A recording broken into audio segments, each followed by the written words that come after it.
So for our next talk, let me introduce Wouter with 100 million parking transactions per year with Django.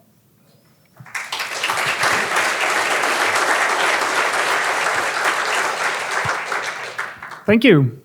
Yes, I'm going to talk about parking transactions. And actually, we've been doing that a few years at the DjangoCon during coffee breaks. We always ask, like, how do you use Django? And we get that question back. And we noticed certain people are interested in how we deal parking transactions with Django. So why not take half an hour for everybody? What I'm going to talk about is a short introduction to the company I work for, Monit, because that's the company that deals with the parking transactions, and I think you need some background in parking data.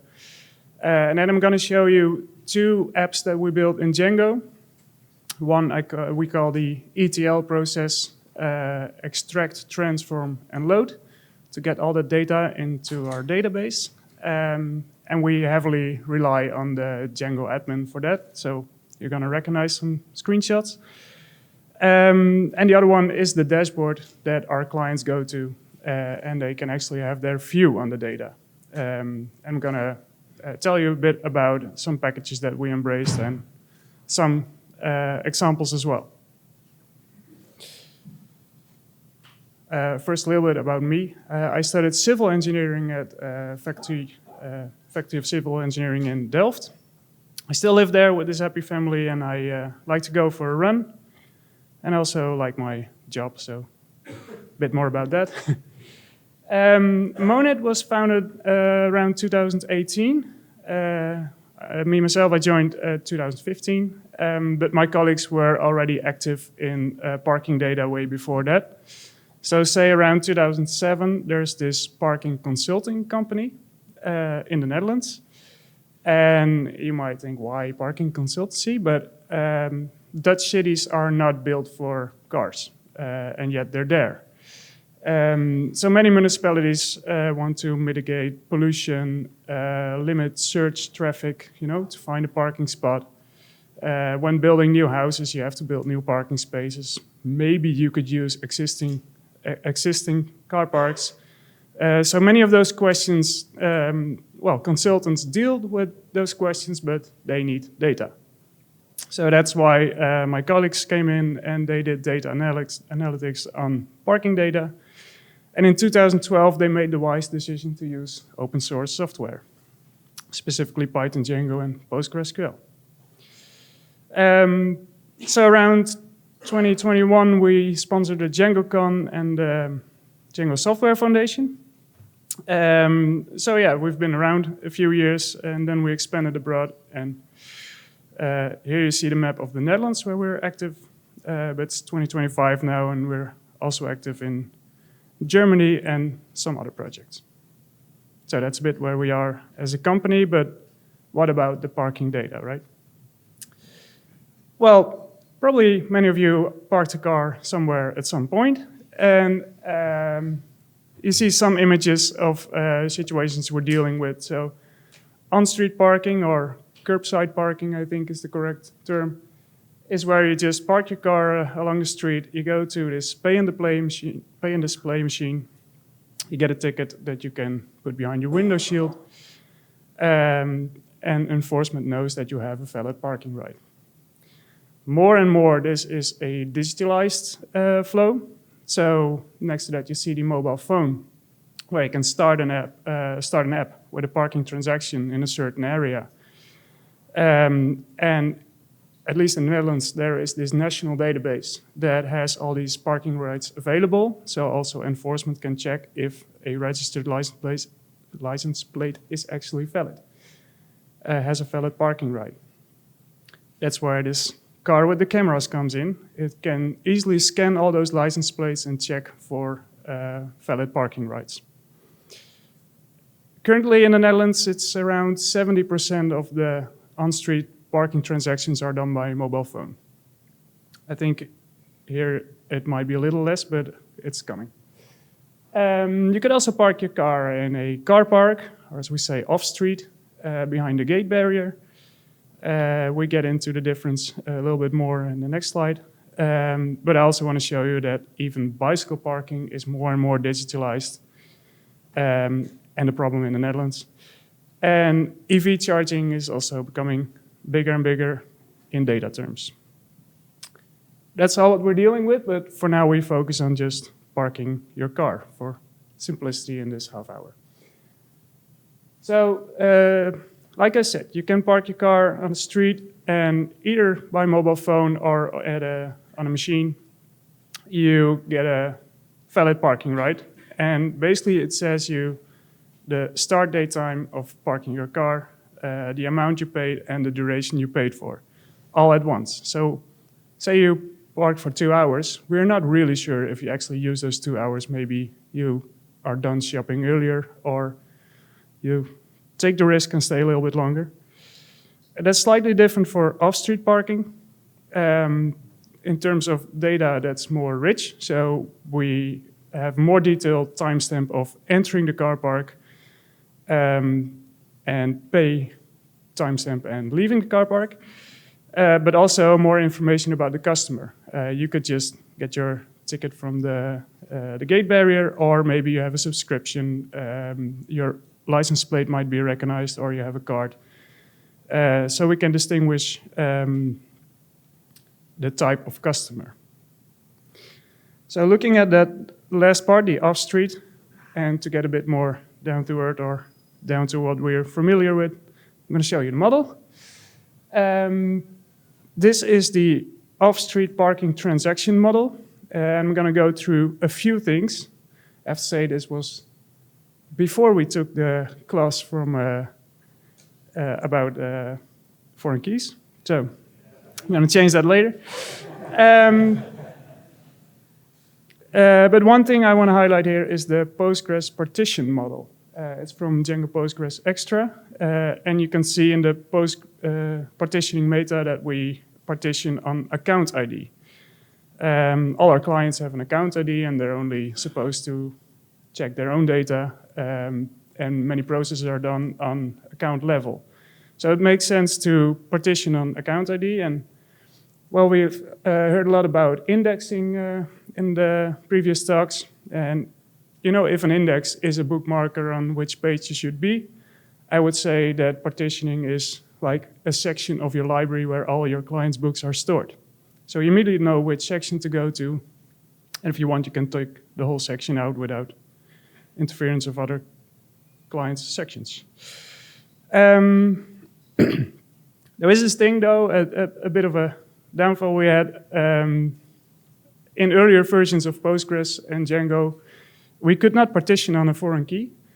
Also related to one of the presentations of yesterday, we had a shadow column called account partition ID to be able to do that. And we still have a limitation. And you can see that in the amount details, that's a JSON field. Because imagine you go to a car park, you do shopping, at some point you're done, you pay for your ticket and you want to leave, but you realize you forgot the eggs.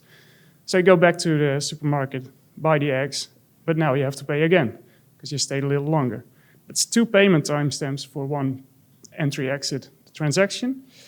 And we used to have a separate off-street parking payment transaction model with a foreign key, but that doesn't work anymore since we have a partition table. Although I think in Django 5.2 we might be able to fix that. So you have this entry, exit, and last payment timestamps. And like I said, they could be null. All of them could be null. It could be that the gate barrier is open by the time you're leaving. For some reason, might be malfunctioning. Or what we actually experienced, that somebody just drove through it. It might be that you don't have a payment timestamp because maybe you drove in and out within 15 minutes, or you're a subscription member and you don't have to pay. And even the entry timestamp might not be there, although that's a rare case. So we have this transaction timestamp that is at least one of the 3. And it's necessary for also for indexing, but that's where we all do all our queries. So there's different facilities, of course, and I left some things out. But I do want to highlight the ID. It's a UID field, because we learned the hard way that an integer is not enough. Also, a presentation of yesterday that I wish I'd seen earlier. So those parking transactions, both on and off street, say 10 years ago, we were dealing with 500,000 a month of those in those two models. And there are more other data sources that count up, but that was roughly what we're dealing with, and even without partitioning was doable. But as the time grew, we gained more clients, and the clients gained more paid parking area. You can imagine that if you have regulated parking in a city center, well, people tend to park their cars just outside that border. So you increase your paid parking area, you get the same effect. It's what we call the waterbed effect. So yeah, more clients and more paid parking. It leads to more and more data in our database, except for those COVID years where we have big dips. But now we're roughly at 8 million transactions a month, so yeah, hence the title 100 a year. How do we deal with that is the actual question. I'm going to tell you a little bit about the ETL process. Again, that's extract, transform, and load. So we extract the data from different data sources. It's not only different data sources, it's also different file formats. So maybe you might say 100 million a year. That's not that much. I guess probably a lot of you dealt with bigger numbers, but the issue here is that it's from so many different sources, different file formats, different versions of their software. And we're just, I didn't even mention that, but we're with 4 developers still.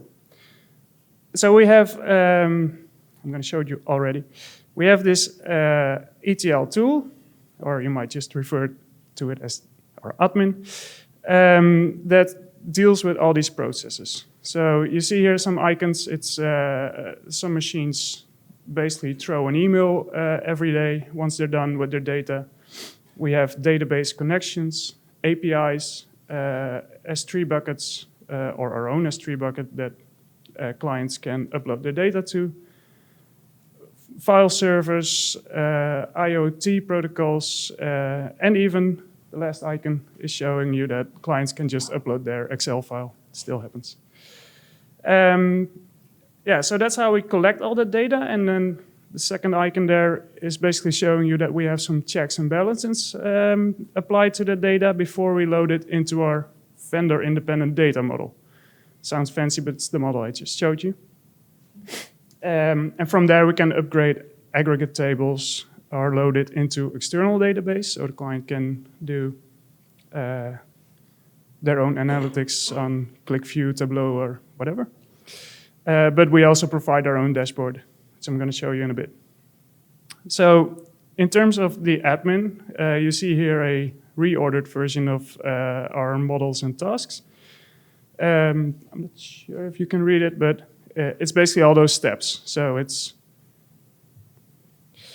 extracting the data tasks, get file from remote file servers, HTTP calls, etc., and pre-processing, loading it, transform it with SQL, do some tests, and then data output related tasks. What does that look like? If we see a process flow here, you recognize the admin, but it's heavily customized in a way.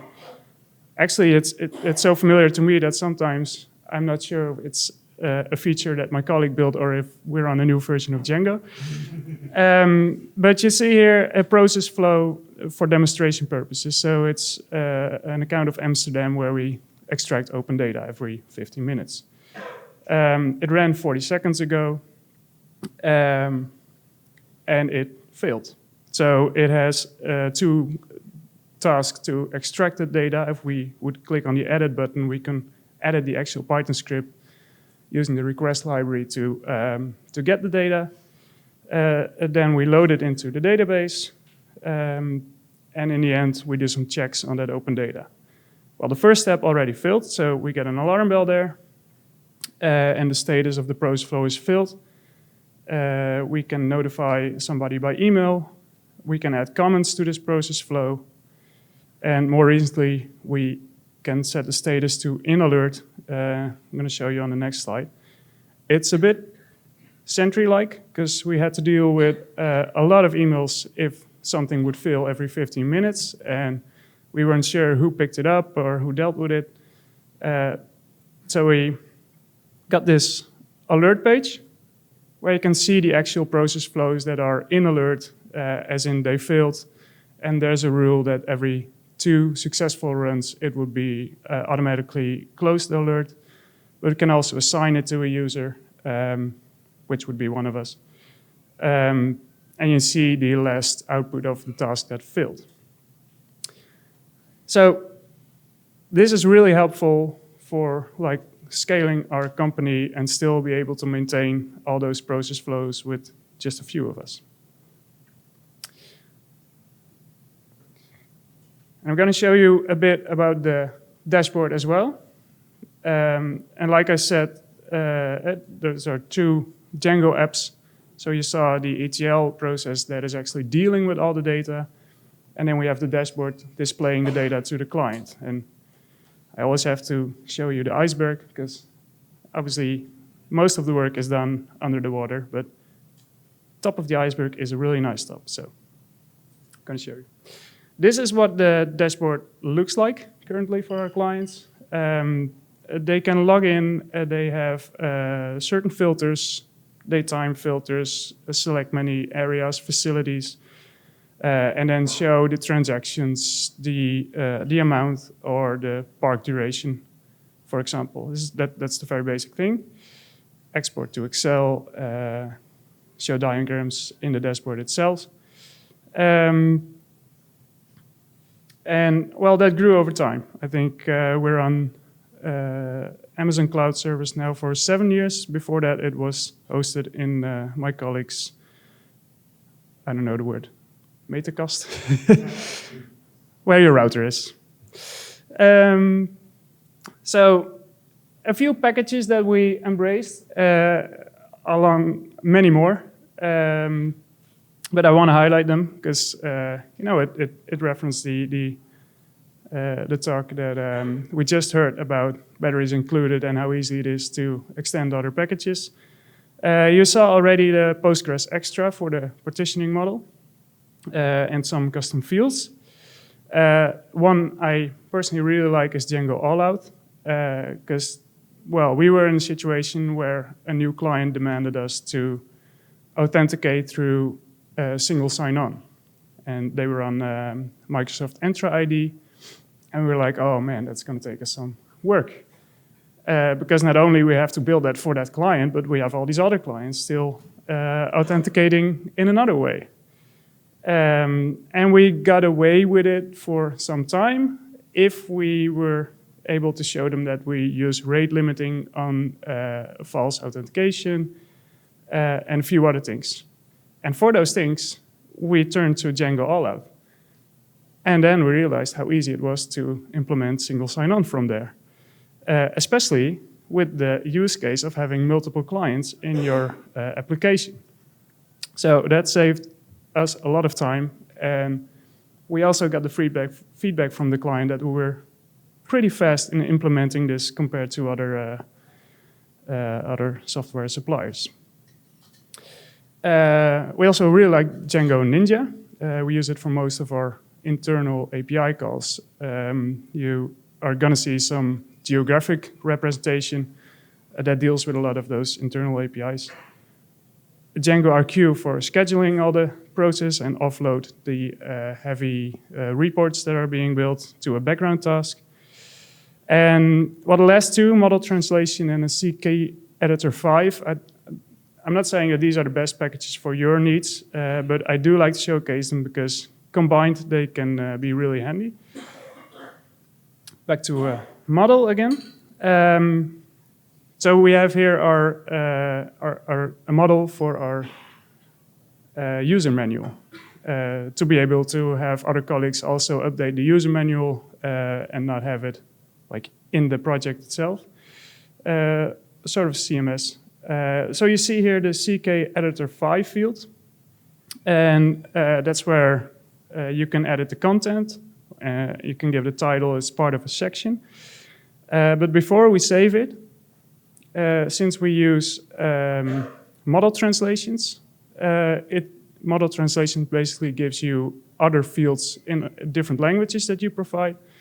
And yeah, we don't want to make sure we have to translate everything before we can write the model. So before we save it, all the non-populated fields are being translated from the populated fields. And of course, afterwards you could check it. And you could do that with HTML as well. So you don't need to worry about the formatting just in the language you are familiar with. The admin from model translation has a really nice tabbed translation admin. I wish I found out a little earlier, because otherwise you have like all these models for your languages, and now you have these nice tabs. So this is what it looks like in the admin. We're on English. We fill a paragraph in English, highlighted it as we want, and before we save it, it's translated into different languages. There's also this history button. I didn't even mention it, but that's from Django reversion. That's very handy if you want to see who updated what and when. And in the front page, it looks like this, so the user gets a nice instruction manual. But the instruction manual is not the best part of our dashboard, so I'm going to show you a little bit more if I have some time still. Familiar to what you just saw, this is a chart in our dashboard. It's I think the most used module in the dashboard, because you saw the off-street parking transaction model. You either enter a facility, leave it at some point, or at least have a last payment timestamp. And if you look at all these transactions, you could basically every hour check how many are there in there at this point. That's how we basically build up the occupancy chart. So for every hour, every facility, we have a record of the occupancy rate. And you see here a plot of, I think last year to date. So on average, this parking facility is pretty full on Friday night and Saturday. Yeah, you see my mouse, right? So here. And actually, one of those Saturdays, it hit the total max. That's this black line there. Coming back to the earlier question, like, do we have extra space? Like, if we would build more houses in this area, should we also build more parking spaces, or could we use this facility? Well, you cannot use this facility, but there are other facilities where there's plenty of space. You also see this distinction here, by the way. In blue, that's the typical subscription member. So either somebody who works there during the weekdays or stays overnight as people who live there. And in green, that's what we call short-term parkers. So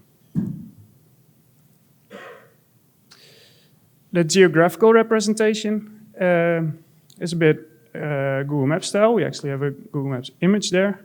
Interactive, so you have the parking spaces, you have the points of sale, like the pay and display machine, and when you click on it, you get some feedback, some info of the total transactions, the average parking duration, and that if you would click on it, you go to these reports that I just showed you. Now, with this scan car that I mentioned in the beginning, we also have a lot of data from enforcement that basically checks if you have a valid parking right. If you would do that, 2-3 times a day, it gives you also an indication that at least a car parked there, which could help us build up these occupancy rates also on street. So that's what you see over here. You click on a certain street, and you would see that it had there are like 15 parking spaces available, And over the measured time, based on 12 measuring moments, you'd see that the occupancy rate is 88%. And this is really handy information, I would say. It shows like municipalities like what happens where and when in terms of occupancy rate, and do our policy making decisions actually affect what we want them to do, or should we change some things? Especially if you show it like over a day. This is one of the big 5 cities in the Netherlands.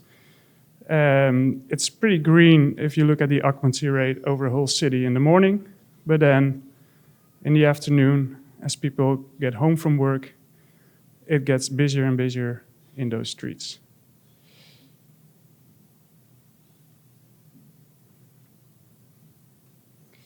Wrapping up. Why we use Django and, well, continue doing so. It's very fast and has a steep learning curve. So we're just with the 4 of us and we are still able to maintain everything. Also referencing what was said before, I mean, Django doesn't break things. We heavily rely on that. It's flexible and customizable. And we have many documents and examples available, and all you guys to listen to what we should do with foreign keys and other things that we really appreciate. So yeah, that's basically what I was going to tell you.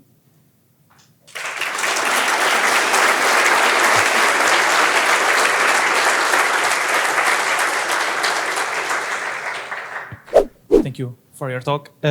Before answering the on-site questions, we have one remote audience question.